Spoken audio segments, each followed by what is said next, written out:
Many of you know that we have been for most of this year in these meetings and other meetings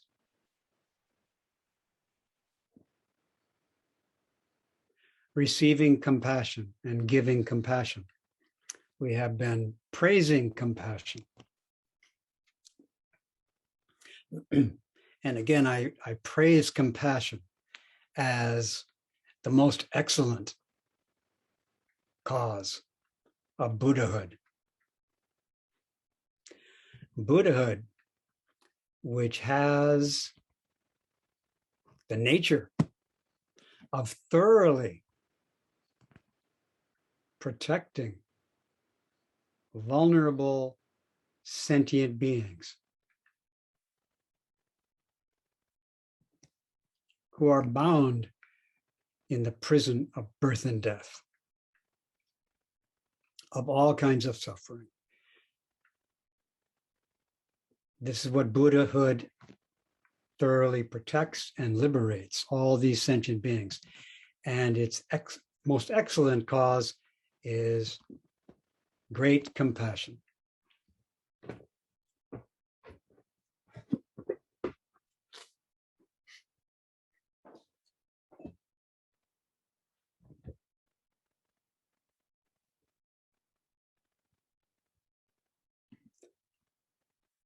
Also recently, I've offered a kind of in a sense, a sequence of events, starting with Buddhahood, wonderful Buddhahood, which protects vulnerable living beings in the suffering of birth and death. Buddhahood is caused by the aspiration, also called Bodhi mind or a mind of awakening. The aspiration to attain Buddhahood is the cause of Buddhahood. Not just to attain Buddhahood, but in order to exercise the virtues of Buddhahood to protect all beings and liberate them and help them become Buddhas. And the cause of this aspiration to realize Buddhahood is compassion, great compassion. And the condition for great compassion is great loving kindness. And the condition for great loving kindness is to have a sincere and gentle feeling of fondness and cherishing of all life. And as a condition for realizing this vast loving kindness, we need to be practicing impartiality and equanimity towards comfort and discomfort, towards our own comfort and discomfort, and towards beings with whom we feel uncomfortable and comfortable with. To be impartial means we are become free of hating discomfort, hating pain, and hating beings with whom we feel discomfort. We need to let go of that in order to move on in the practice. And we also need to stop being attached, give up being attached. It's okay to have great pleasure in our own body and mind. We need to learn to give up being attached to it. It's okay to feel comfortable with living beings who we dearly love. We feel so happy to be with them, like I feel so happy to be with you today. But I know I need to not be attached to you. You are not under my control. I cannot hold on to you. I cannot possess you. I can love being with you. I can enjoy being with you, but I do not want to be attached to you. And if I can be not attached to you, that promotes equanimity. That promotes impartiality towards you. Now, if by any chance any of you would give me a hard time and I would be uncomfortable with you or in pain with you, then I also do not want to hate you for the pain I feel when you are with me, for the irritation and hard time you give me when we are close. I do not wish to hate you. I wish to be equanimous and impartial towards everything I experience when I'm with you and everything I experience in myself. Again, this is the foundation for moving on to now find a way to feel a gentle fondness and cherishing for every living being. This then makes possible great loving kindness. And this moistens our body and mind so that we can plant the seeds of compassion and they can sink into the fertile earth of loving kindness and sprout into the unshakable commitment to realize Buddhahood so that we can join in the protection and liberation of all beings. That's an overall picture of the program that we've been looking at for this year. And recently, I've been emphasizing and bringing up a kind of scientific approach to this wonderful, to all these things I've just talked about. A scientific approach to compassion.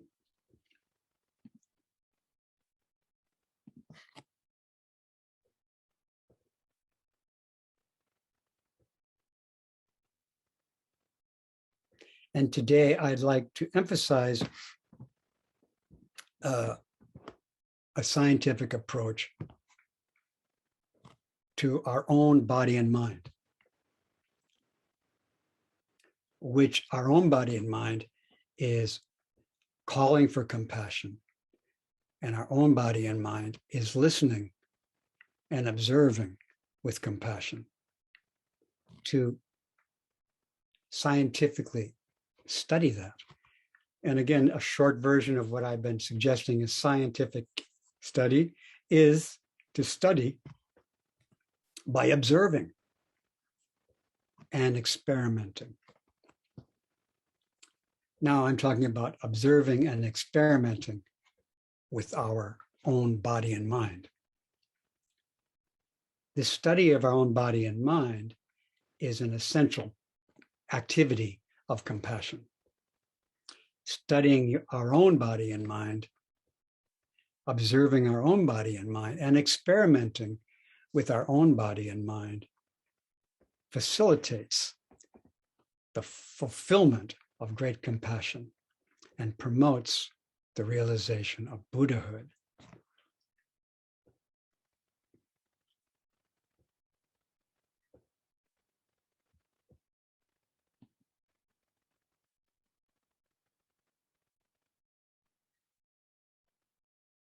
And I would just kind of like generously propose that Zen meditation is to study our body and mind. What we sometimes call zazen, or sitting meditation, is to study our body and mind.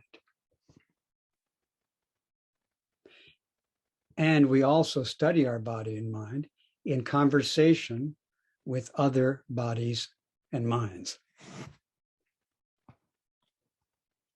Like right now, I'm talking to you about my body and mind, and I'm talking about your body and mind. I'm studying my body and mind right now. I'm observing it right now. and I'm experimenting with it right now. I invite you to enjoy and join me in studying your body and mind, observing your body and mind, and experimenting with your body and mind. The Buddha gave teachings, and these teachings are collected in what we call the scriptures or the sutras, the discourses of the Buddha. And then there was another collection of teachings which are called the Abhidharma. But sometimes these collections of teachings which systematically arrange Buddha's teachings and examine them and question them and explore them and experiment with them. This Abhidharma is sometimes called higher science of Buddhism, where we take the teachings of Buddha and we explore them, we observe them in our own body and mind.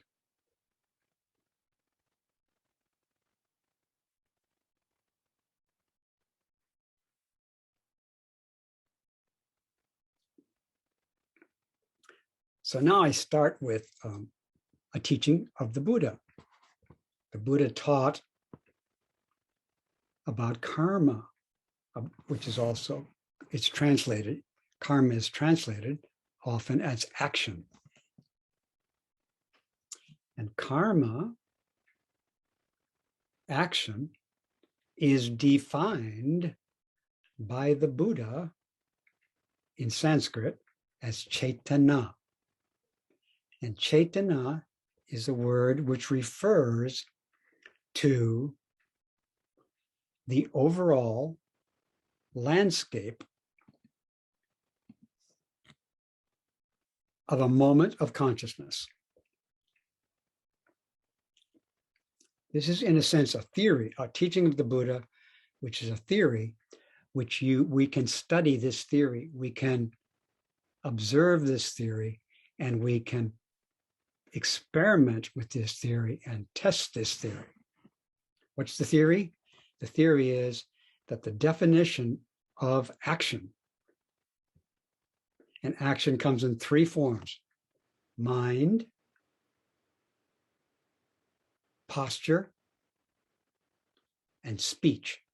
Sometimes we say mind, body, and speech, but speech is actually also physical. So it refers, like right now, my hand, the movement of my hands. This is karma. And my speech is karma.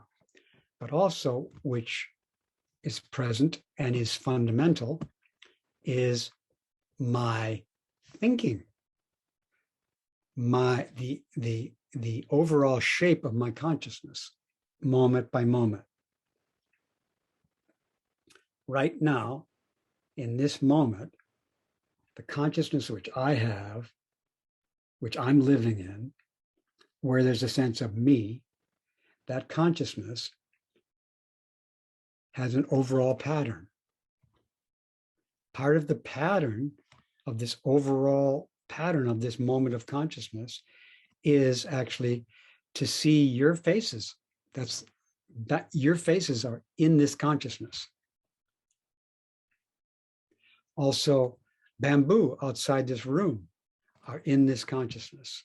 Pictures of you, images of you, and images of bamboo, and so on, are appearing in this consciousness, and so on. Also, there's in this consciousness, there are feelings of pain, pleasure, and neutral feelings are arising in this consciousness right now. And again, feelings.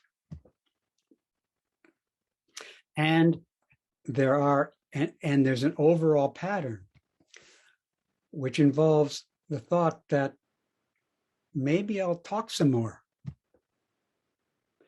maybe it would be good to continue to discuss this mind,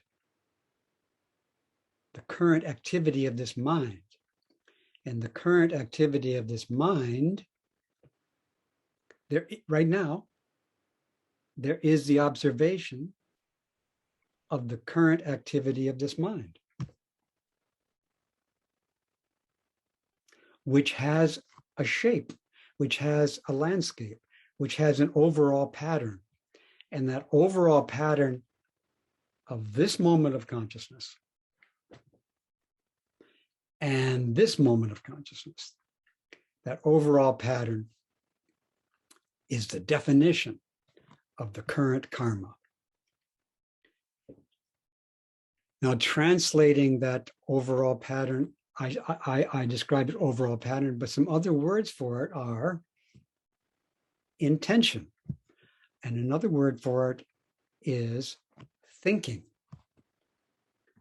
So every moment of consciousness, and when I say consciousness, I mean a consciousness that has a self in it, where I feel, where there's a sense of I am here.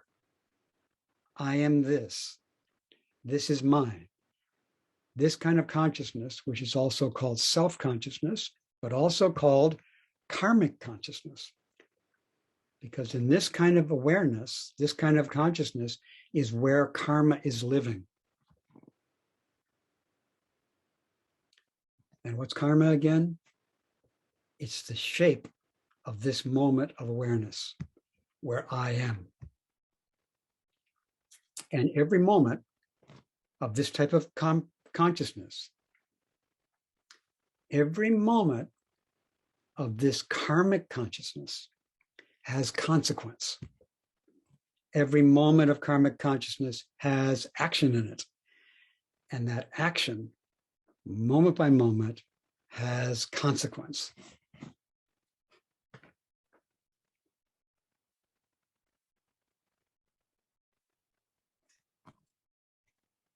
Now, once again, before I get too much further into this, the study of this karmic consciousness, the observation of it, the experiments with it in the Buddha way are not just done as an academic or intellectual exercise. They are performed as an opportunity to practice compassion. And this study is for the sake of developing great compassion. So we receive compassion in order to practice studying our mind, and studying our mind with compassion develops and purifies compassion.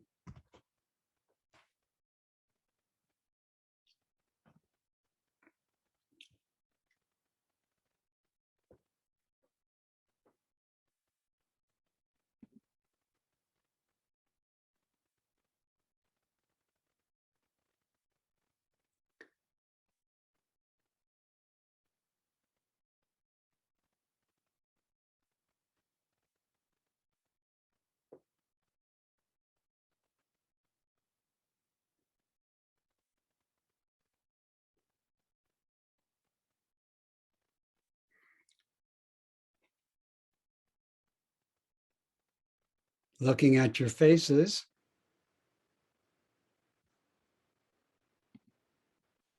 there's a sense of self here. What else is present here? By here, I mean where there's a sense of self, there's also an awareness of you. This is a consciousness where there's an awareness of the presence of a self, and there's an awareness of the presence of you in the form of how you're appearing in my consciousness. Also, in this consciousness,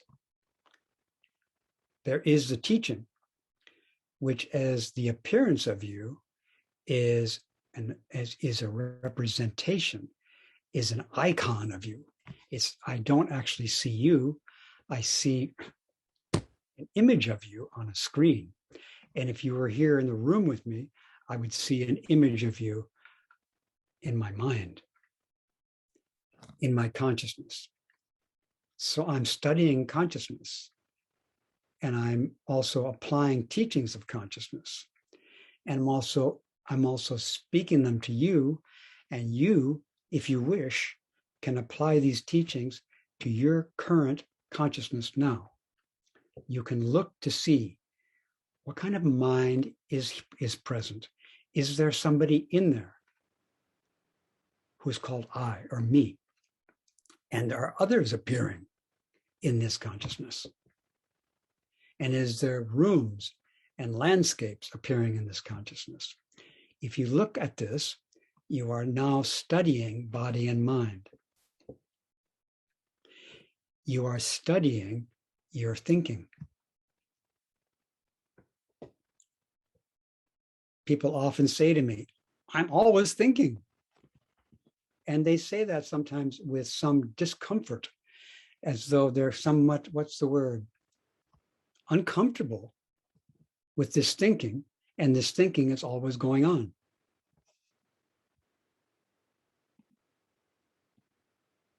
Did you get that? People report to me that they're always thinking, or some people might say they're sometimes thinking.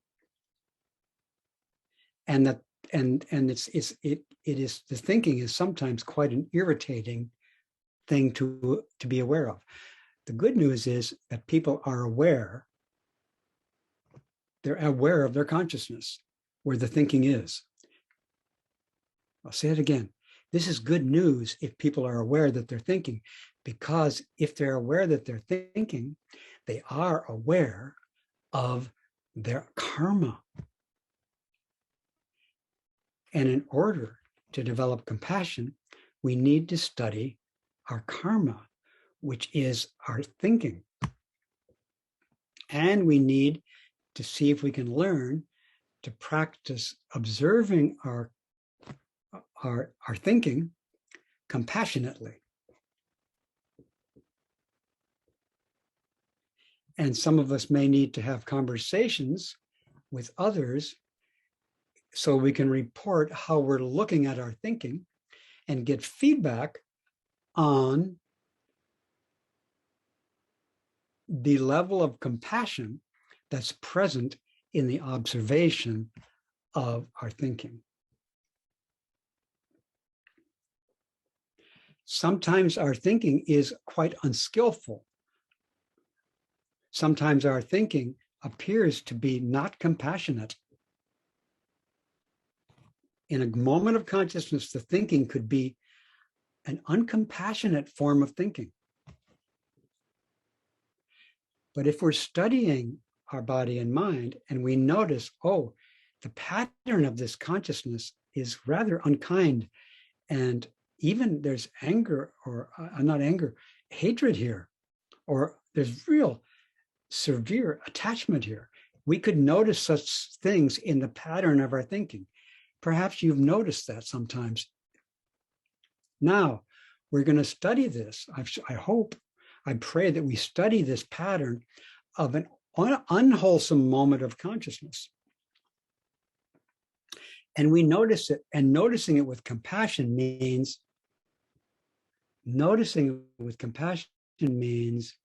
we acknowledge it.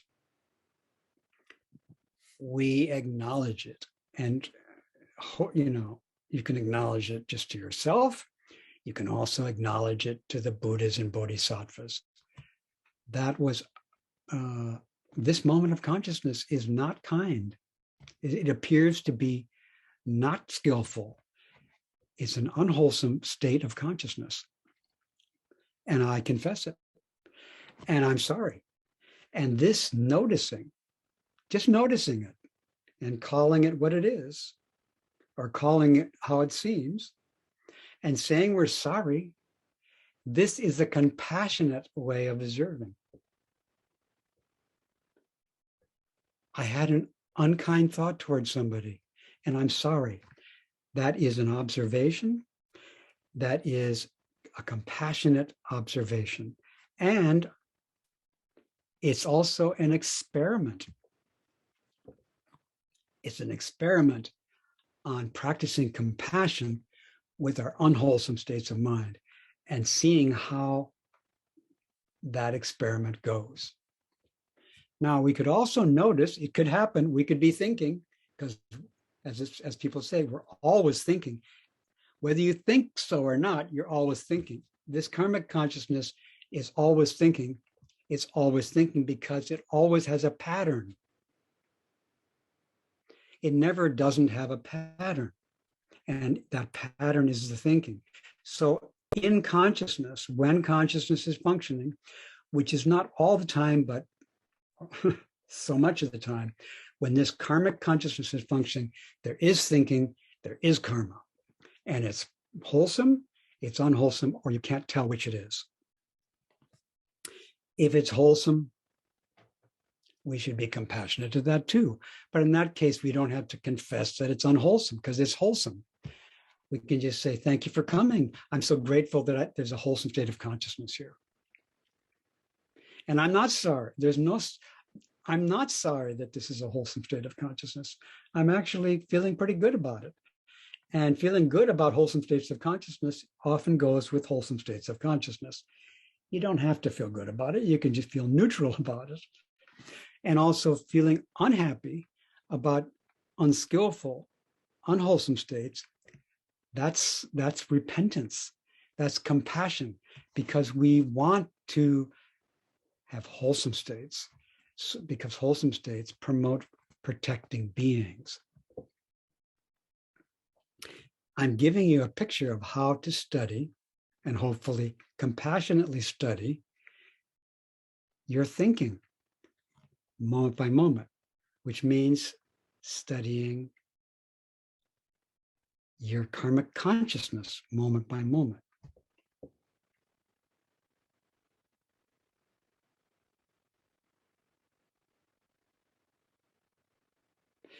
So I'm giving you both a teaching about consciousness, and I'm giving you a teaching about how to study it, how to observe consciousness, to observe its qualities, and to observe whether there's kindness in the observation process.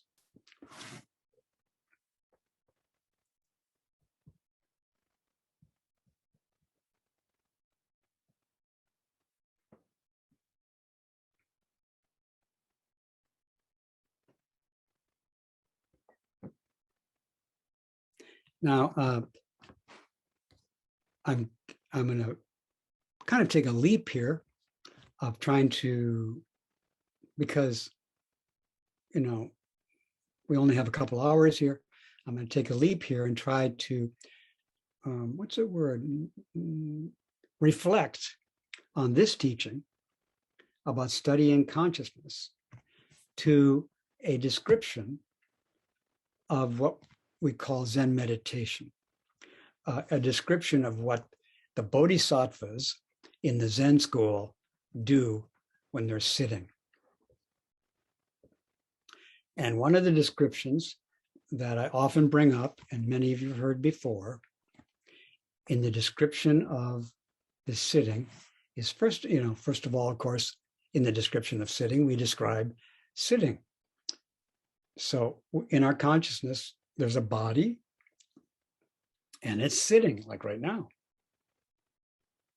Is there a body in this consciousness? Is it sitting? And again, if we're going to really do the meditation, there's also further encouragement, which is, if you're sitting, and it looks like everybody is, if you're sitting, sit upright. Sit upright. Be aware of this body and check out and try to have an upright posture. And have your eyes open. And now to make the instruction go to the next phase, now we go to the instruction, which goes like this. Now that you've settled into an immobile sitting position, that you've compassionately adjusted your posture, and you're aware of it, you're aware of it, and you're being compassionate to your body. You're letting your body be the way it is and settle into where it is. And then the instruction is, think, not thinking. How do you think not thinking? Non-thinking. So I'd like to look at this statement. Think, not thinking. How do you think not thinking?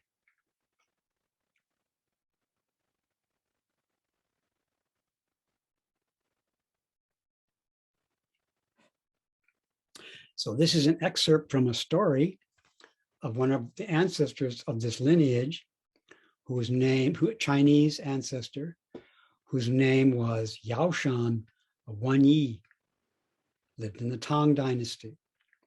And he was sitting like right now. He was sitting like us, upright and still. He received stillness and silence and settled into it. And a monk came to him and observed him sitting and said, when you're sitting like this, what kind of thinking is going on?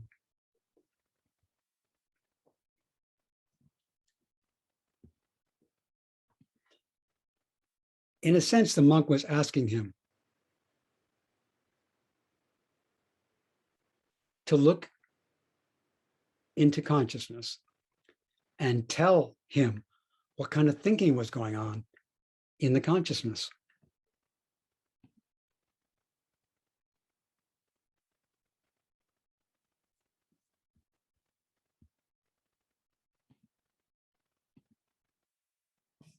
Does that make sense?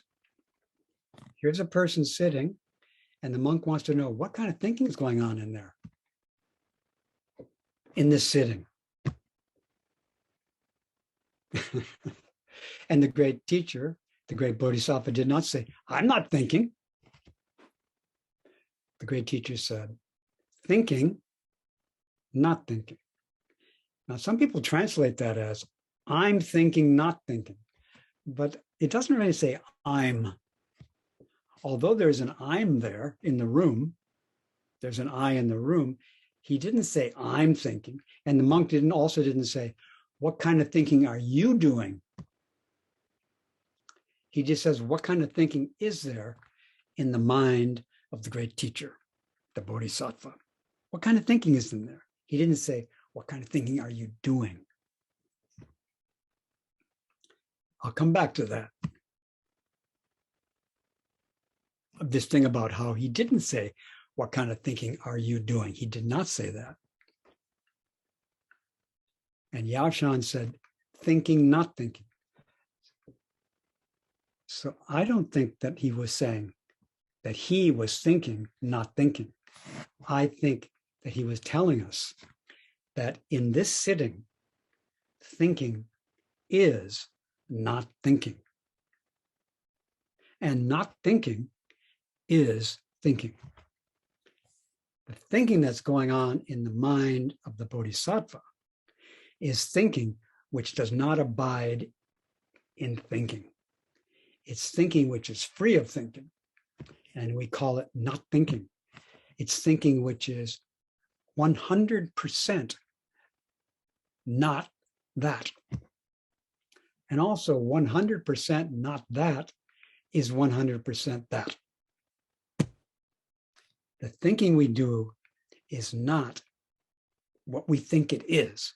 The thinking we're doing is not just this confined karmic activity. The definition of karma is not confined to the definition of karma, which it is. Karma is not stuck in karma. Karma is not karma. Therefore, we can become free. Thinking is not thinking. Therefore, we can be free. And in fact, we are already free, but we have to study the realm of thinking to realize that thinking is not thinking, in order to realize that thinking is free of thinking.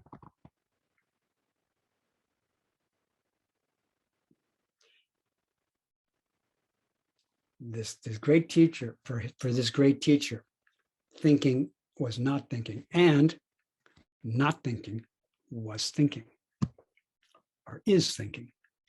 Then the monk says, how? How can it be like that? How can your thinking, which is again the definition of karma, how can our karma be not karma? How can karma be not karma? How can thinking be not thinking? How can it be that way? How can we be free? How can we be Avalokiteshvara?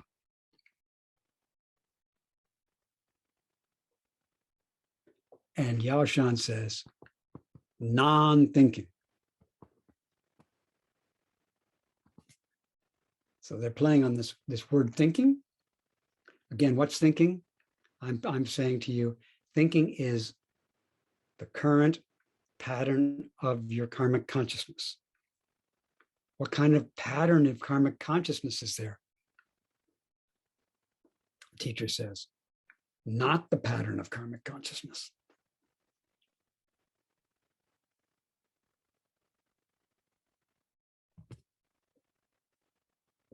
And the Chinese characters, the first character is thinking, and the next character has a character before it, meaning not. So there's thinking, and then there's not thinking. And then how do you think? How do you think not thinking? And the answer is non-thinking. And a different character for non from the character for not. Non-thinking is often translated as beyond thinking.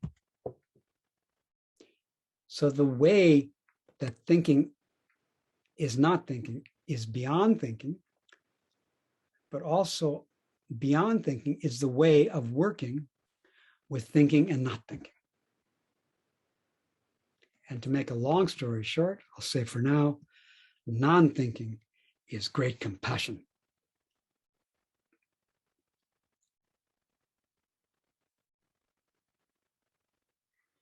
We have a karmic consciousness every moment, thinking, thinking, thinking, thinking, karma, thinking. If we study this thinking, study this thinking, study this thinking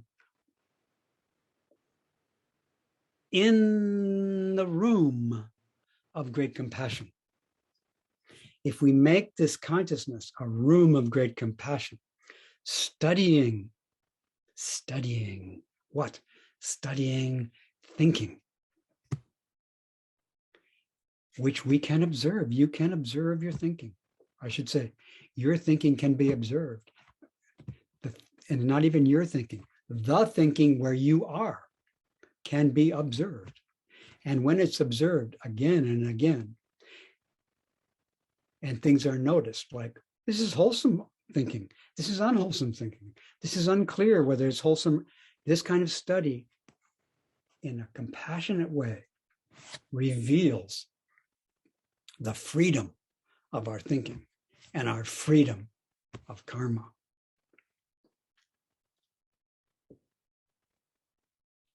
And the realization of Buddhahood. Now, one other major thing I want to tell you today, just in case we never meet again, is that in consciousness, there is, in karmic consciousness, there's other types of awareness. For example, wisdom awareness and unconscious awareness. But there's no self in the wisdom awareness. And there's no not self in the wisdom awareness. Wisdom awareness is just understanding what's going on. There's nothing in or not in that understanding. And the unconscious also doesn't, I'm not in my unconscious. My unconsciousness isn't even mine. However, there is an unconscious process which supports my conscious process. I'm talking about consciousness, and in consciousness, there's a sense of self. There's a sense of other. There's a sense of all kinds of emotions and feelings. And again, there is an overall pattern, and that's the thinking. So karmic consciousness, we've got thinking, we've got a sense of self. And now I want to say, this sense of self is accompanied by afflictions.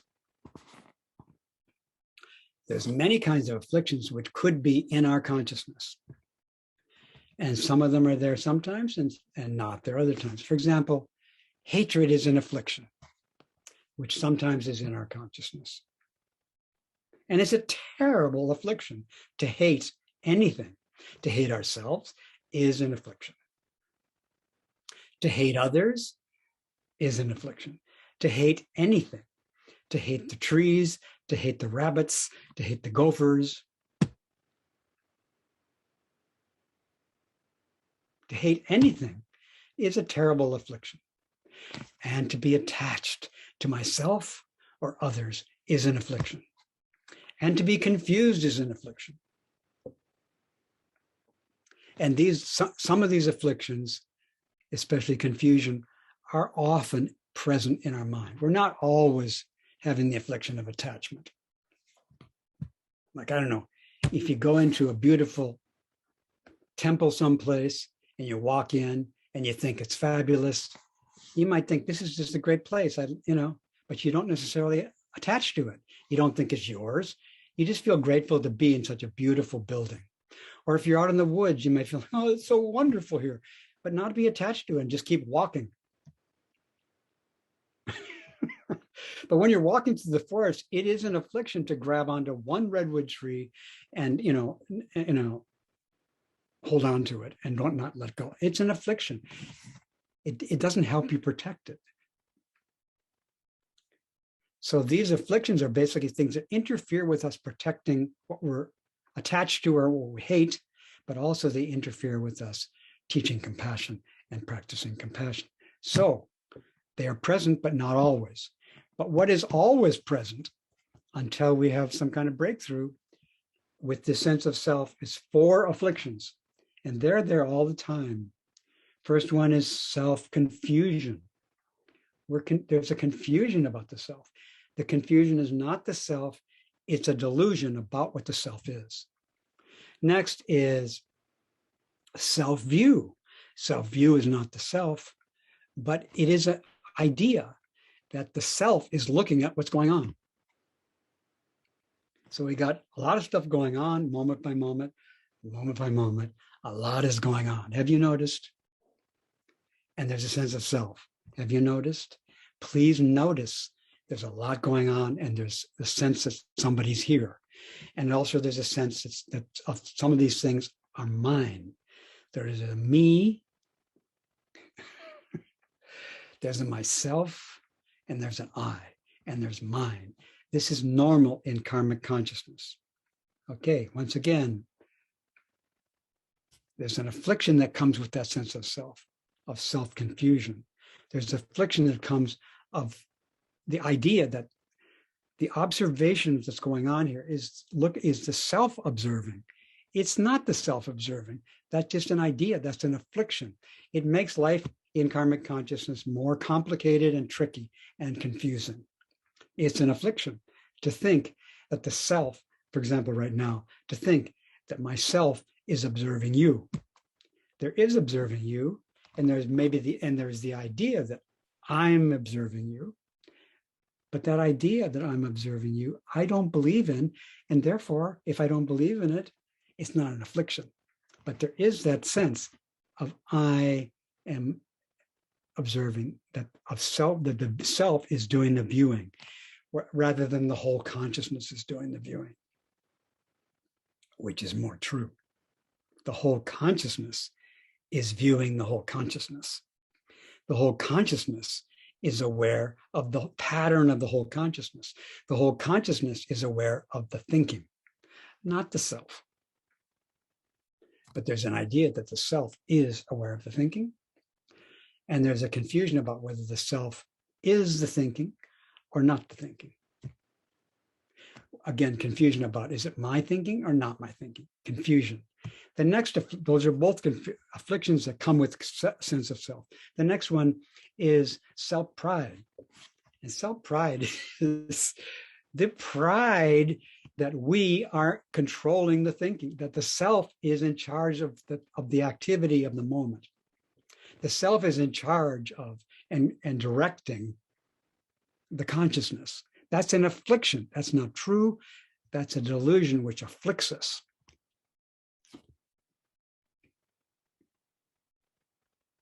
And the last one is self-esteem. Even though a lot of people say, I wish I could, I wish I didn't have a self. It's such an affliction. And that's not self-esteem. Self-esteem is, I wish I had a self, and I might say, well, do you want to get another one? No, I want this one. Even though this is a bummer, it's our favorite. And that's an affliction, that we aren't willing to trade, have a different self. Or if we're not willing, that's an affliction. So this afflictive situation is normal karmic consciousness, and it has a pattern. And we have the opportunity, which we have been practicing with now for a long time in our conversations, to study this karmic consciousness, which involves confession and repentance, but also it involves discussion of our confession, because we can also confess wholesome states and discuss them. We can discuss unwholesome, we can discuss wholesome. We can also invite others to question our consciousness, ask us what's going on there, ask us how we're working with it. And we also can tell them what's going on and how we're working on it. And we do that here. Now I'm just saying that this conversation about our karmic consciousness is done, hopefully, with great compassion. Great compassion means no matter what's going on, we study it with compassion. Even if it's hatred, we study it with compassion. By studying the hatred for discomfort and so on, it can be dropped off. By studying attachment, it can be dropped off. In other words, by studying thinking, it can be realized as what it really is, which is not thinking. And if we have not thinking, by studying it, we realize what it really is. Not thinking is thinking. Thus, we realize what the Buddha realized. And we realize it by practicing compassion with whatever is appearing in the consciousness. And again, I don't want to tell you that I'm telling you to do this. I'm just telling you what I think the Buddha does. The Buddha studies karmic consciousness. Well, I've been going on for a whole hour now, and I've introduced quite a bit, and I hope this conversation can be the basis for many more. And it may involve, in order to be used again and again, we may have to review it again and again so that we become familiar with how to study our consciousness, how to help each other. I'm trying to help you study your consciousness, and you're helping me study mine. Before this talk happened, I was studying my consciousness, about how I was studying patterns of the consciousness as a way to discuss with you how to study consciousness. You were with me, helping me studying my consciousness so that I could talk to you about how to study consciousness. So again, I've been going for more than an hour, so I will now welcome your conversation. Our first offering is from Darren. Thank you for this teaching. I think I followed along for at least part of it. And the word that kept coming to my mind. Congratulations. I'm trying. The word that came to my mind that I would take to describe what you're talking about is from the Eightfold Path, and I would say you're talking about right mindfulness. But I did not hear you say the word mindfulness, and I'm wondering if that was a Thank you, choice. thank you, thank you. Okay, so right mindfulness is part of compassion, but actually, on the Eightfold Path, the part that most directly applies here is the second link in the Eightfold Path, which is sometimes called right intention, but also sometimes called right thinking. Right thinking follows right view. Right thinking is to contemplate beings internally and externally free of hatred, attachment, and violence. So the way of studying, of course, mindfulness will be part of that. But in particular, the way of studying will be this right thinking. The Buddha's teaching Eightfold Path, the second one, is most immediately involved here. Now, the following other ones will also facilitate this, but this is the start, is to look at this consciousness, look at this thinking in a way that the thinking about the thinking, which is another pattern, that thinking is free of hatred and attachment. Even if we're looking at hatred, we now need to study the hatred without hatred. To be compassionate to the hatred, even when we have, and to be compassionate to the attachment, and to be compassionate with the confusion. This is right thinking. And when Dogen Zenji, our ancestor who wrote the Eihei Koso Hotsugamon, Dogen, do you know Dogen, Darren? Mm-hmm. So Dogen, he wrote, one of his fascicles is about the 37 wings of enlightenment. First is Four Noble Truths. Second is Eightfold Path. And when he's talking about the Eightfold Path, when he gets to the second one, which is right thinking, which is right intention, he says, this is non-thinking. So when he's writing that fascicle, he connects the Buddha's Eightfold Path, number 2, he connects that with the basic teaching of the Zen master. The way you realize what thinking is, the way you realize freedom from thinking is by non-thinking. What's non-thinking? It's Buddha's right thinking, which again is a compassionate way of studying. But right mindfulness is also included in that. But we could spend quite a while talking about why did Buddha put right mindfulness after right livelihood, right speech, right action? Why did he put it after that? It's kind of an interesting question. But I would say that right thinking, in order for right thinking to really be right thinking, we need it needs right mindfulness. So studying what right mindfulness is totally in accord with compassionately studying our consciousness, our thinking. Mm-hmm. So what would be an example of right mindfulness as a practice then? It requires a foundation of what you're talking about, but it's something. Yeah, so right mindfulness would be that you're aware of your feelings. First of all, you're aware of your body. So right mindfulness would be, it has foundations, right? The first foundation of right mindfulness is awareness, mindfulness of the body. So we start, awareness of the body. Here's a body. It's sitting, it's upright or whatever. It's still. Okay, then we're aware of feelings. This is pleasurable. This is uncomfortable. This is comfortable. This is uncomfortable. I can't tell if it's comfortable or uncomfortable. This is mindfulness of feelings. Then mindfulness of overall consciousness. Again, mindfulness of consciousness. So mindfulness, the foundation of right mindfulness. It's the foundation. This is the curriculum of right mindfulness, right? What's the next thing? It's consciousness, which I just been talking about.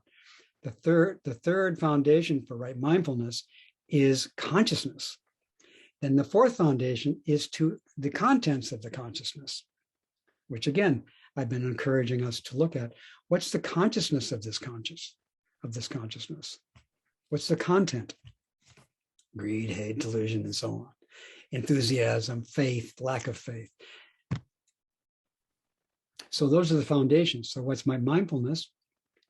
It's to look at this, is to look at your feelings, to look at your body, to look at your overall consciousness, to look at the particulars of your consciousness. These are the foundations. This is what you're looking at in right mindfulness. How? I'm saying right mindfulness is compassionate mindfulness.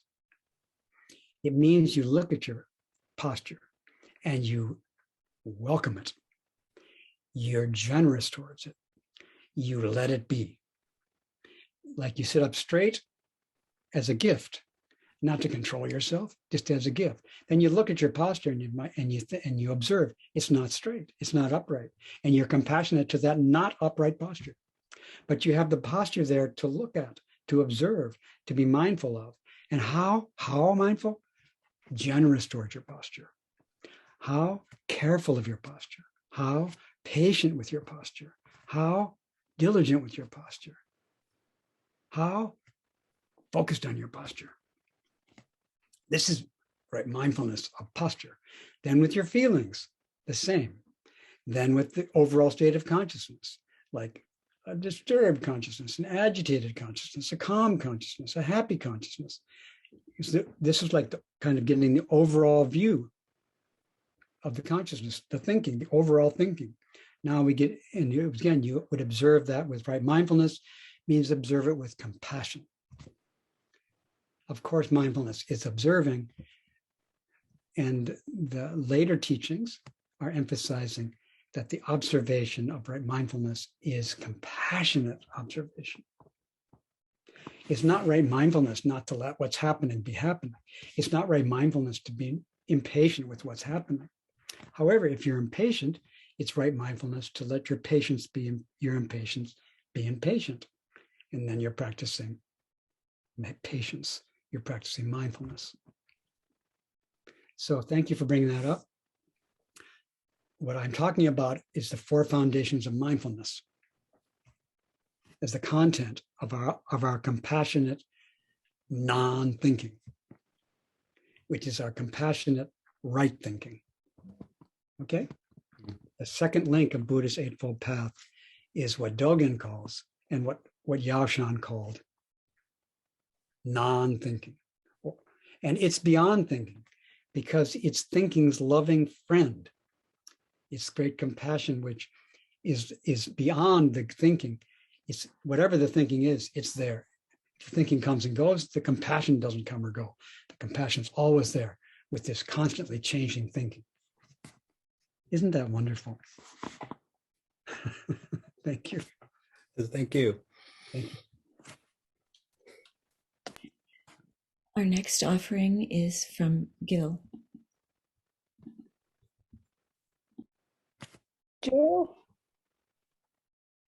Jill.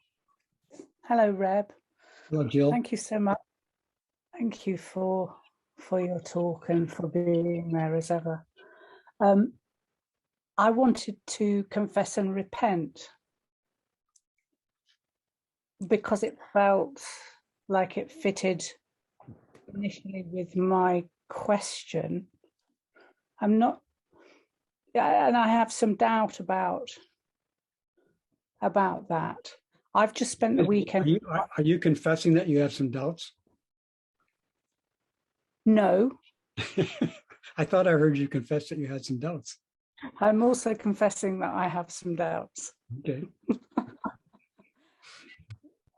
I have just spent 3 days with my mother, which I found unbelievably difficult.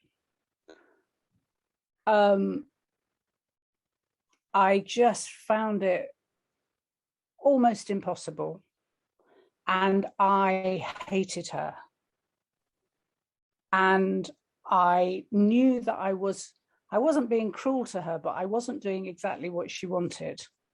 And I wasn't being ever so kind, because in order to cope, I got more focused on doing things that she needs doing.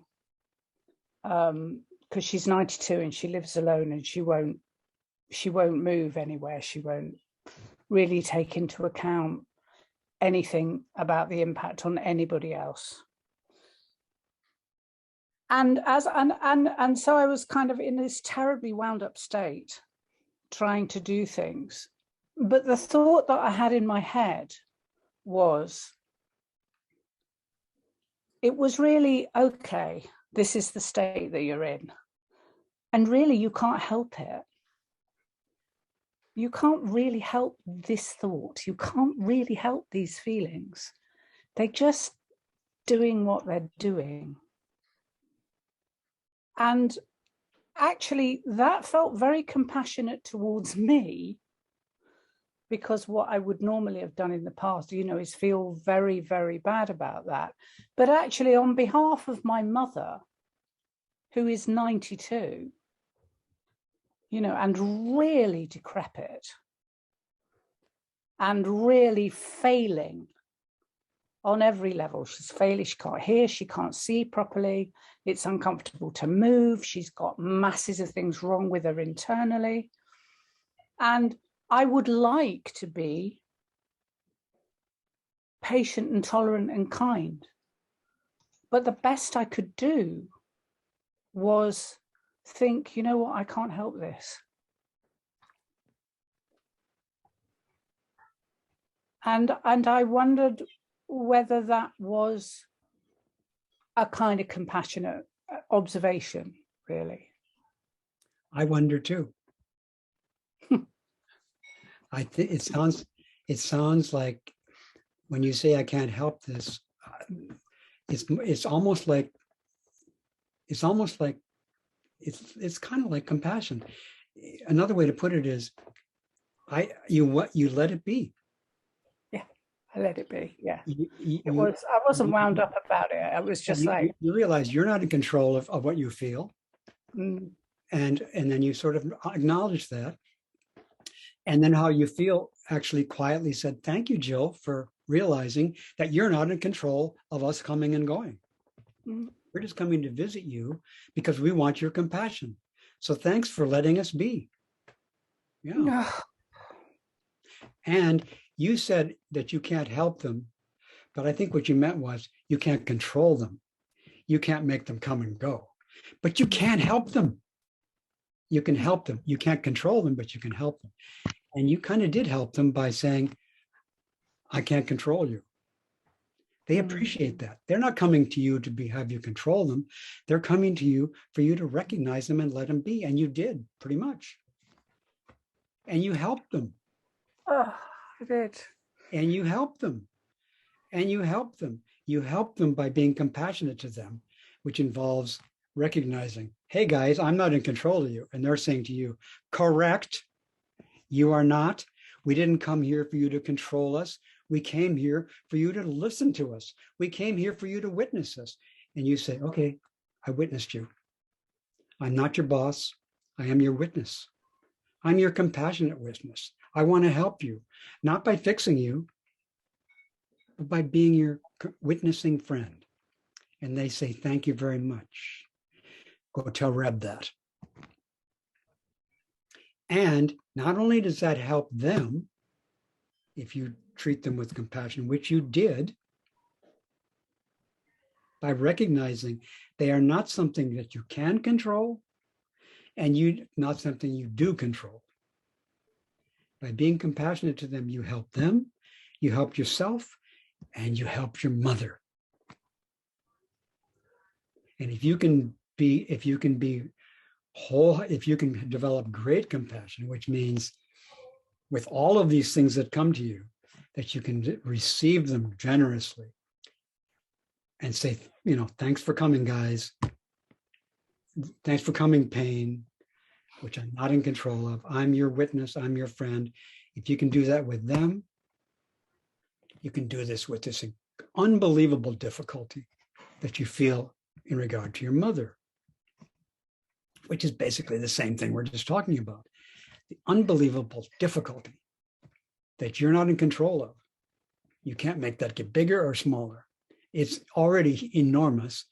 But you can't make it get bigger than that at the moment, and you can't make it get smaller. But you can put your hands together and say, I witness you. I'm your friend. This is incredibly difficult. That helps that. Mm-hmm. And you did it. You got a good start on that. And that helps them, helps the incredible difficulty become free. It helps the incredible difficulty be not the incredible difficulty. Not by changing it, but by realizing what it really is. Which is, it's not what it appears to be. But if we're not compassionate to it, we close the door on this awakening. So please continue your practice of compassion with this incredible difficulty, also including that you do some things to distract yourself from it, like, being busy. Same with that. Be compassionate to that, because you can't control that either. You can't stop yourself from trying to do stuff, but you can witness it. There's also the recognition, I think, that there are limits to what I can do. Yes. There's a balance around. There's the limits, and you can be compassionate to the limits. Mm. And when it isn't that when you're compassionate to limits, you try to spread the limits wider. It's you become free of the limits if you really respect them. If you overlook them, you become enslaved by them. So we have to be really respectful of our limits in order to realize freedom of our limits. And your mother's got some limits too. And if you can become compassionate to your limits and thereby becoming free of yours, that will be transmitted to your mother to be compassionate to her limits. That would be great. It would be great. That's what we're into here. Something great. Thank you, Jill. Thank you so much, Reb. Thank you. So lovely to see you. Lovely to see you. The next offering is from Samir.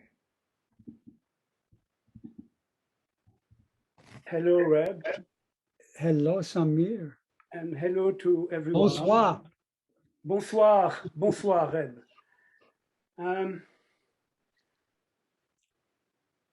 Just at this moment in my life, I'm concerned by death, by my death. I can see the decay of this body, and I'm in a certain way prepare myself. And how to prepare myself, I don't really know exactly, because in our tradition, we don't have any pattern of way to follow. Like, for example, the Tibetan Buddhist practitioner. Okay. We do have a way. It's just that it's not fixed. We don't have a fixed way. We have a flexible way. So in your consciousness, there appearances of the coming of death.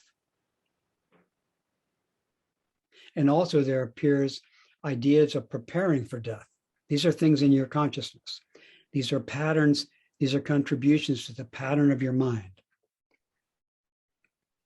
Okay. Now, in our tradition, our Zen tradition, we have a flexible way of dealing with the appearance of death. And we have a flexible way of dealing with any attempts to prepare for death. We don't push away the appearances. We don't push away the attempts to prepare. We deal with the appearances with compassion. We deal with the preparations with compassion. This is our way. And it's very subtle and flexible. So all these things you're telling me about, plus many other things, our way is non-thinking, is right thinking. So, for example, you could say the preparation for death is to learn to not be attached to health or hate these appearances of impermanence. Because many people do kind of hate the appearances of impermanence. And if they do, well, we practice compassion towards that hatred. But I don't see you, I don't hear that you're hating these appearances, and that's fine. But they are appearances, and these appearances of death are calling for compassion, and the compassion's coming, and you can join it. Compassion towards these appearances of death. That's our practice. And that's our freedom from these appearances of death. Yes. Okay. Okay, thank you. Yeah, thank you. But how can I know about this mind facing the moment of death, facing maybe this mind being attacked by a lot of afflictions, and those afflictions may be continuing after the passing away of this body? Who knows? Maybe so. So, sorry? I said, who knows? Maybe so. Yes. So,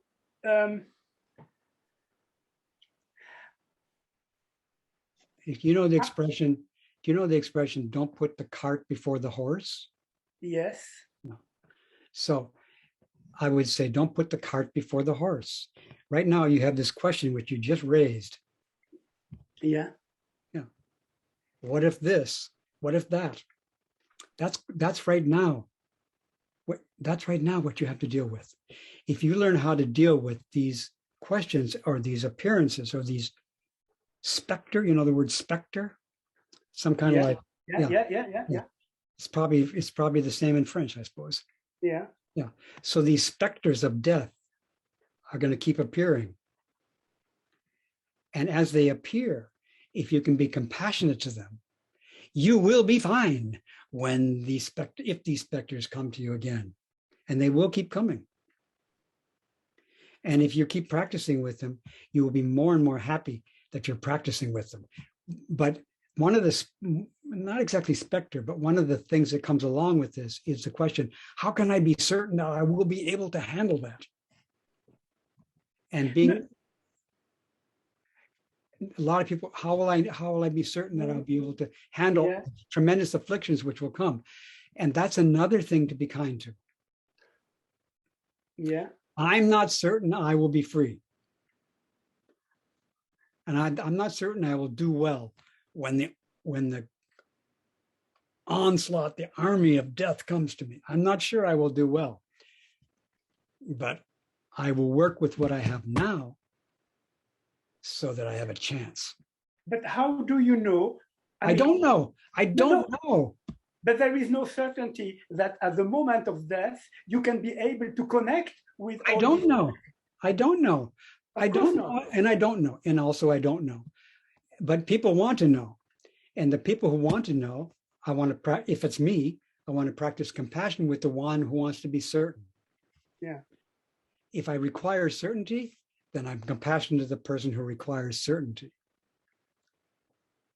So it's not a matter of so much certainty, it's more a matter of confidence and faith that practicing with what we've got now is the best way to practice with the army of afflictions that may come to us. Mm-hmm. Mm-hmm. Yeah. But I have, and I tolerate that I don't really know. So please join me in not being certain. And from that not certainty, let's practice compassion towards our not certainty. And also frightened to not be able to remember the Dharma, not being able to remember the teacher, not being able to remember the Sangha. Yeah, and wouldn't that be difficult? It's awful. I mean, it's terrible. It's like that. It's terrible, yeah. But again, being compassionate to this terrible idea Yeah. of not being able to remember the practice, the teaching, the teacher, how horrible would that be? If I can be compassionate to that, my faith is that if that happens, the practice will go on. I think One time I was trying to put my robe on, and I was in a state of mind where I didn't know what my body was or what my robe was. I didn't know. I had no idea how to put my robe on, and I put my robe on because I had put my robe on so many times.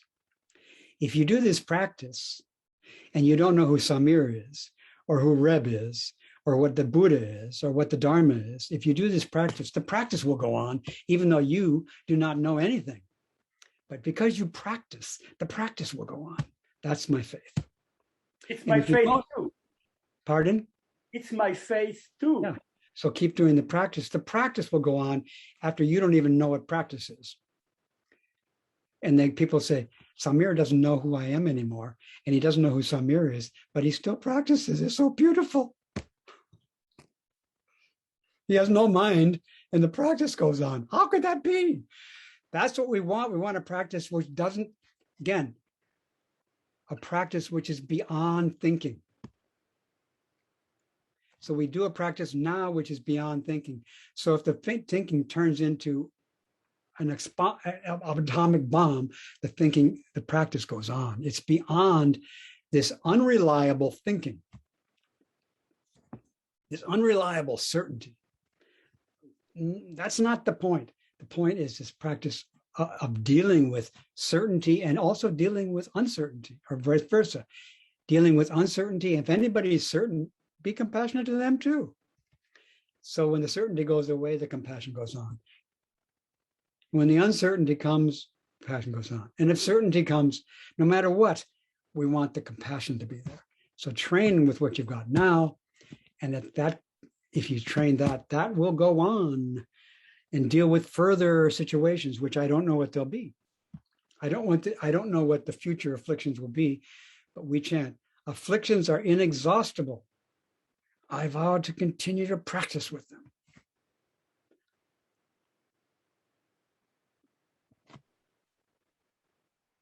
See you in Stockholm. Is that Daniela? Yes. Your And hair, also hope your hair looks different. It's a little bit shorter. Maybe it will be as short as yours someday. I don't know. Now I see. Now I can see you. Thank you.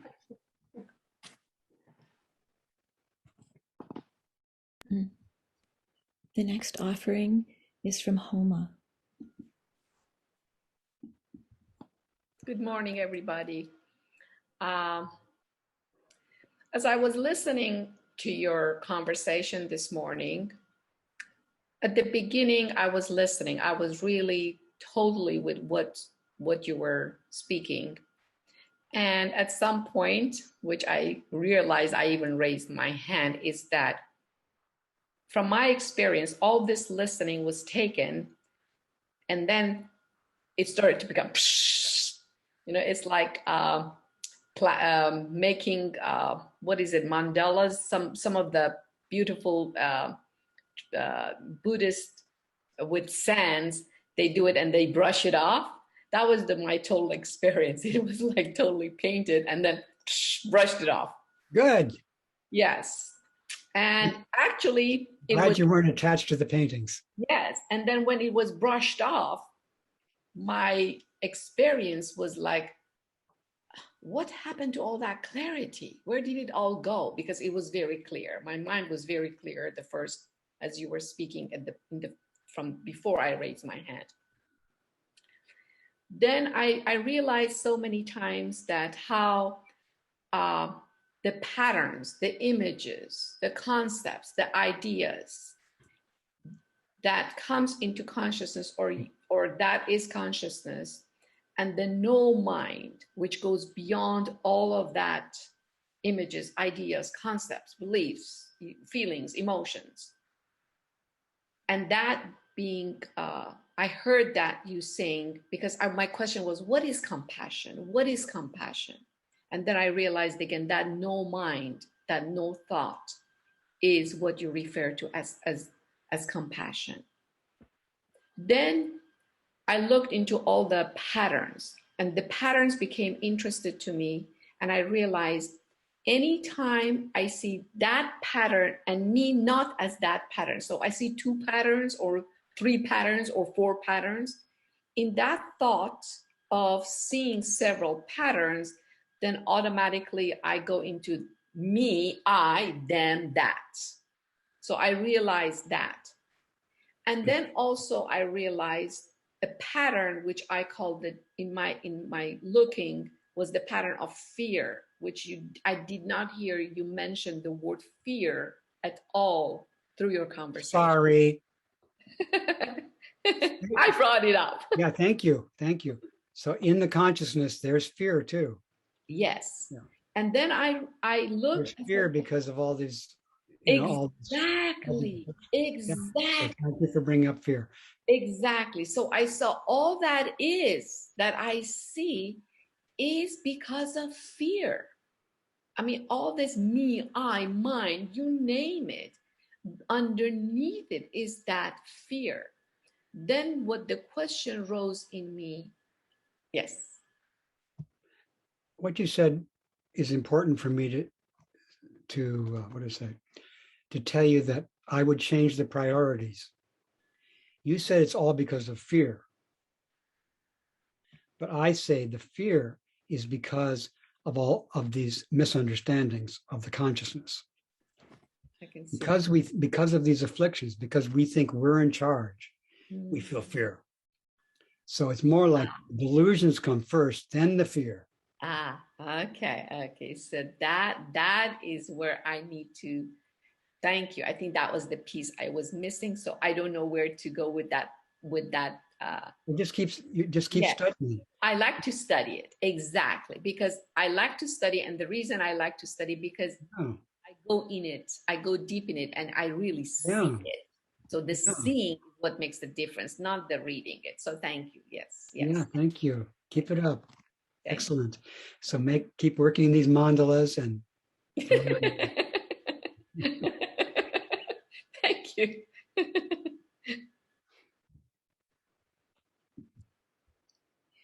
The next offering is from Kim. Hi, Reb. Hello, Sana. I think I've you've given me a lot of food for thought, and yes. But something that occurred to me as you were speaking is what to do I read in the third turning of the wheel that you talked about in one place, ghosts are kind of experiences that we haven't fully experienced.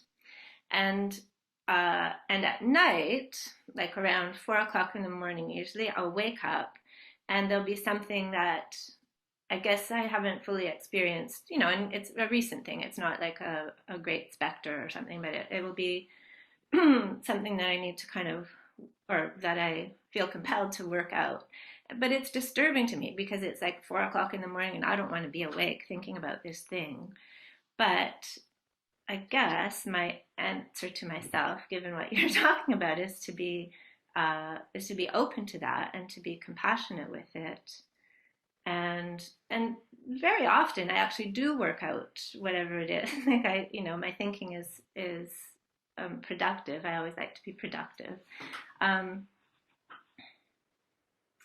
But there is a part of me that just sometimes wants to wrestle something right down to the ground and figure it all out, and that is disturbing to my sleep pattern.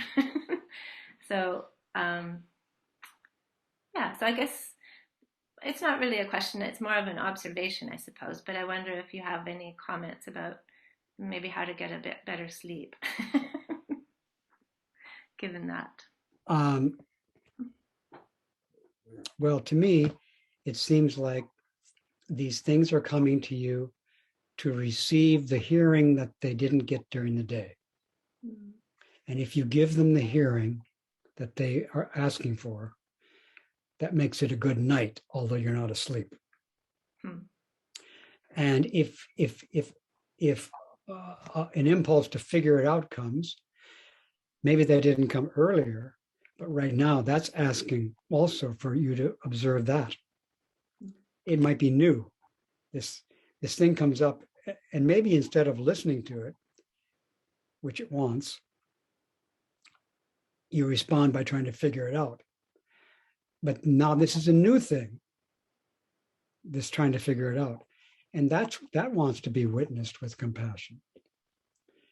Now, I don't know if this will help you go back to sleep and rest well, but still, if you do those things, that would be a part of a good night, is that you give your life the compassion it wanted and the compassion it wants.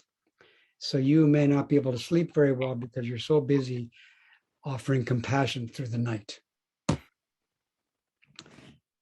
But even though you don't sleep well, the world really appreciates your compassion, which it happened to come and ask for it at night. Sorry. And But would you think that's what it wants. should I sit up and meet it, or should I like wrestle around in bed and trying to get comfortable and go back to sleep? You know, maybe you heard me say this before, but in the last couple months, since this operation I had, total knee replacement, some nights this pain would come, wake me up, and it would be kind of strong, and I would listen to it, but I would do more than listen to it. I would maybe try to massage it, lying down, and that seemed fine to do that. But mostly it came and it called for my attention and woke me up, and it got my attention, and there was no sleeping with this pain. But then I found that if I got up and walked, it would clear away temporarily. That just getting moving would start circulating the energy and these fluids which are causing inflammation also have acid in them. They have some kind of like something like lactic acid. Mm-hmm. So the inflammation, the pressure is uncomfortable, but there's also chemicals in the inflammation which can be very painful. So lying in bed and massaging didn't work. So finally, after several really difficult nights where I just couldn't sleep, it's so painful, I got up and walked, and the walking kind of got the fluids flowing and the pain cleared in the walking. So sometimes sitting up helps get the energy flowing. But again, do it as an act to help you compassionately witness this business. And if sitting doesn't help, you might try walking. Now, some people, I don't know what, go to do some work on the computer or whatever. I think it'd be nice for you to just give this thing you're witnessing. And sometimes the witnessing is better if you're sitting up or walking than lying down. So again, we're talking about, I can experiment. Experiment, exactly. You got this consciousness. It's hurting. It's calling for compassion. Experiment with it. Try stuff with it.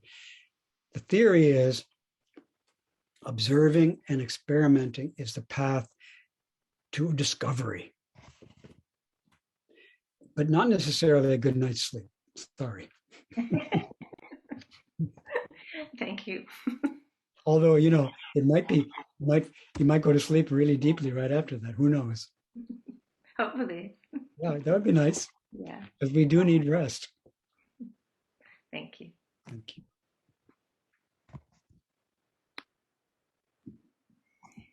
The next offering is from Leslie.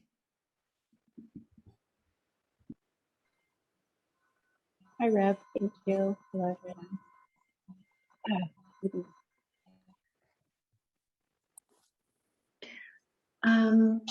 I have a question followed up from an answer you gave a couple people back. I have felt trapped in confusion for about 5 years by something specific in my life.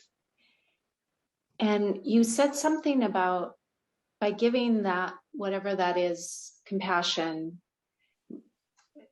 I think this is what you were saying. It helps release it or let go of it. I'm wondering if I misunderstood that, if you could say more, because I want to let go of it because my confusion is causing me like so much pain and other people pain. And I want to be clear and not confused, but I can't seem to let go of it. Like I can hold it in my body and just, thank you.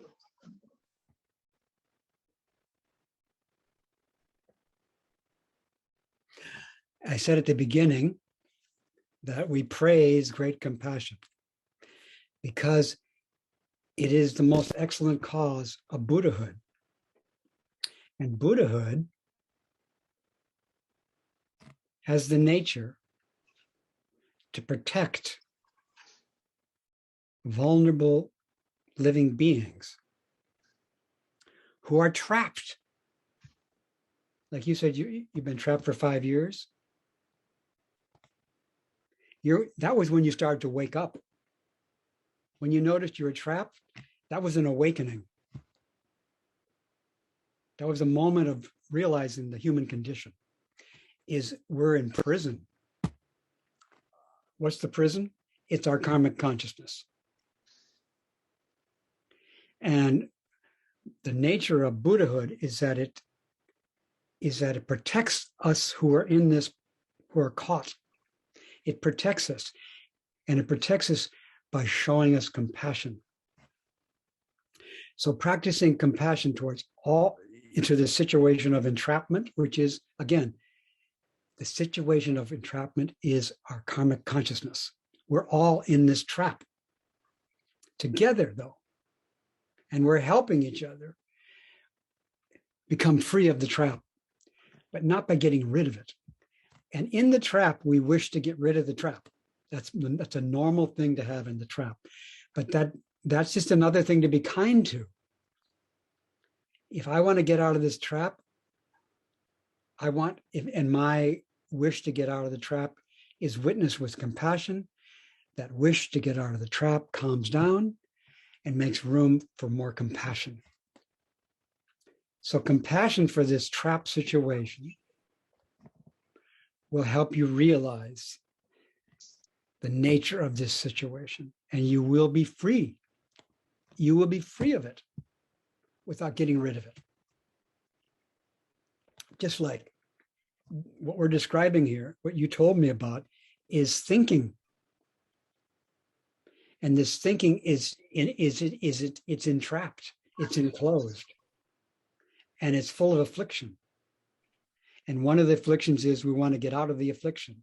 Fine. That's another thing to be kind to. By thoroughly investigating with compassion this entrapment, we will realize that this entrapment is not entrapment. And freedom from entrapment is this entrapment. They're non-dual. They're the same thing. And we will realize that. But we have to keep being compassionate to being trapped. Keep being compassionate to being trapped. Keep being compassionate to our limits. Leslie, yes. How is entrapment not entrapment? How is it? How is entrapment not entrapment? Well, I can explain it to you a little bit, but before I explain, I want to tell you that better than my explanation of how entrapment is not entrapment, better than my explanation is for you to see it for yourself. But I'll explain. Entrapment is something that depends on many causes and conditions. Many things come together to make a human consciousness. And human consciousnesses are enclosures.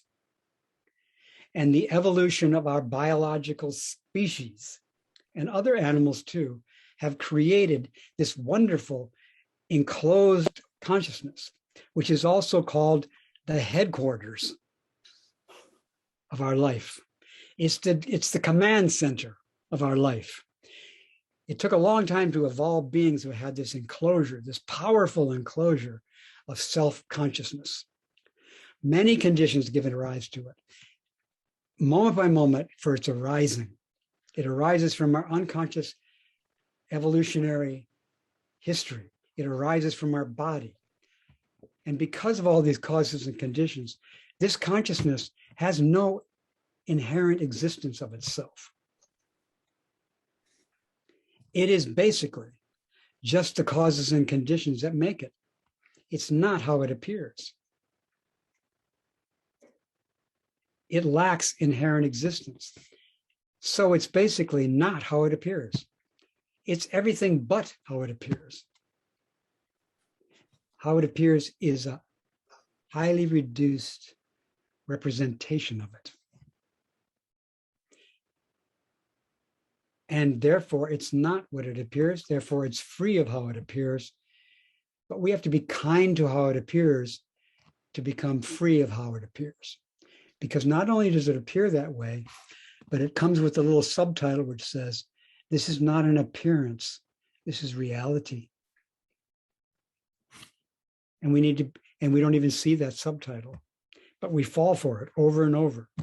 And if we do, we practice compassion to our, if you excuse the expression, our fallen state. Our life has fallen into karmic consciousness. And the way to be free of it is to talk, for example, with me about it and your friends about it, by conversation, by studying your karmic consciousness, which you have been studying, so you can report to us that you feel trapped. You have seen karmic consciousness when you see that you're entrapped. Now, as you're doing, let's keep studying it. Please keep studying it. Studying it with compassion. Please keep studying it. And converse with me and other people about how to study it. And I'm saying to you, if you study this with thorough compassion, you will realize freedom. And the greatest freedom from something is a freedom which doesn't get rid of the thing. That's my view. If we eliminate karmic consciousness, we would eliminate living beings. But if we practice compassion with karmic consciousness, we will liberate living beings who then can help other living beings, which is the great joy. Thank you. Thank you.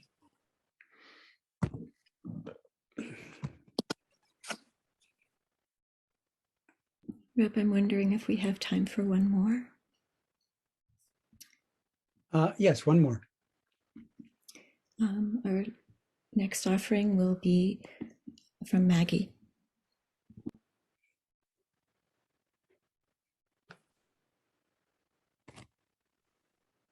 Thank you, Reb, for your teaching. You're so welcome. I would like to ask for more clarification around the pattern you were talking about. So you used synonym with the pattern, which is thinking. And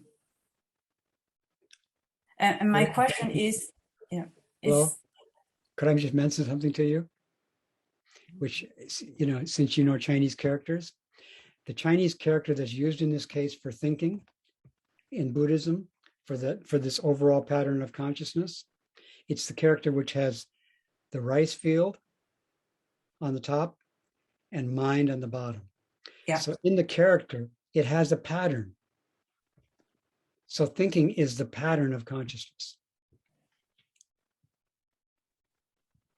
My question is, thank you for that, is as we are practicing compassion or non-thinking, as we are applying non-thinking thinking to the thinking and not thinking. Mm-hmm. In that arena or in that room, as you described, Mm-hmm. will this pattern get transformed in a way that it will be transformed into awakening.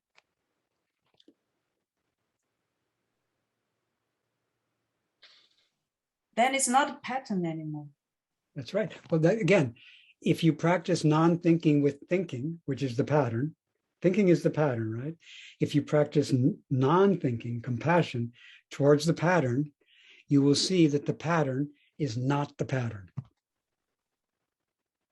And not the pattern, by the way, is light. It's awakening. But it isn't just not the pattern. Excuse me, I take it back. You will see that the not the pattern is the pattern, and is the pattern is not the pattern.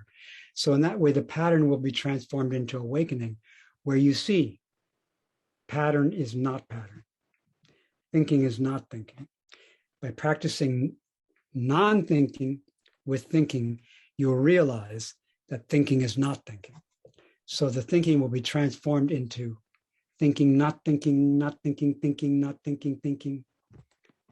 So this fixed pattern will be transformed into this awakened pivoting between pattern and not pattern. Although the content of thinking could be changing, could be...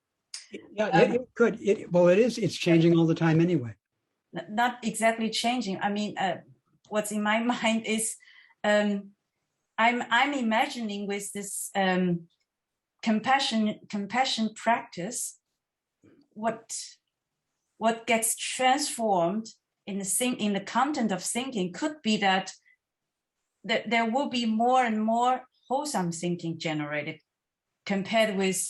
It's possible. Or is it? It's possible, but the main thing is there's more compassion. Yeah, that was what I was. Even if it's unwholesome, if the compassion's there, you'll realize thinking is not thinking, not thinking. But when the thinking consciousness receives the teaching of compassion, and the teaching of compassion appears in consciousness, in a sense, the content of the pattern has changed, because now there's this compassion in there. But that's the content, but that's not really the compassion. That's a picture of the compassion. Yeah. But the picture of the compassion is there because the compassion's there. Mm-hmm, mm-hmm. So yeah, the content may change, which is fine, but the freedom is not dependent. Once again, here's a bumper sticker. Freedom from karmic consciousness is not dependent on the content of karmic consciousness. The worst karmic consciousness could be the one that turns into not karmic consciousness. We could realize complete awakening with a really bad state of consciousness. It's possible. Yeah. Which would be followed by Buddhahood, Buddhahood is totally wholesome, and the totally wholesome Buddhahood embraces all unwholesome consciousnesses. It's not separate.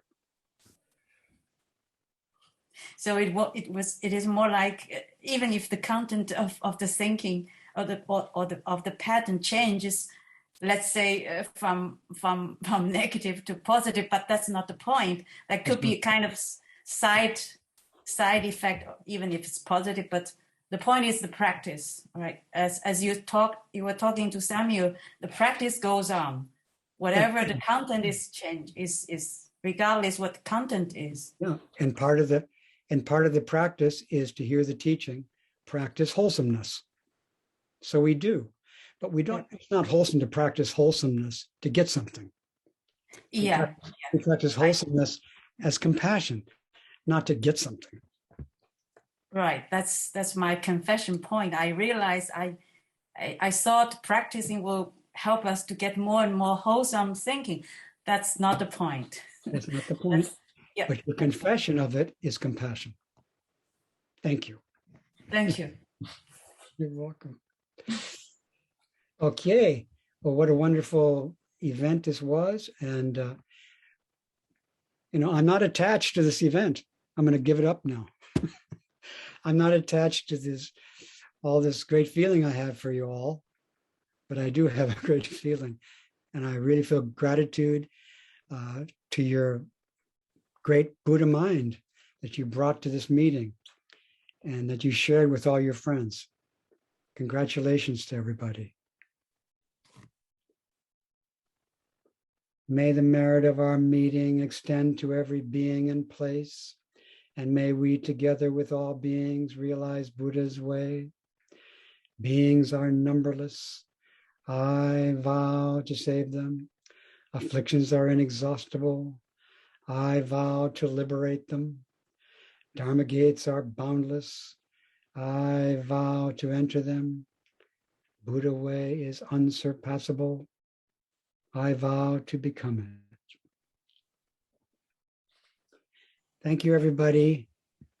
Thank Thank you. you so much. Bye-bye. Thank you so much, dear teacher.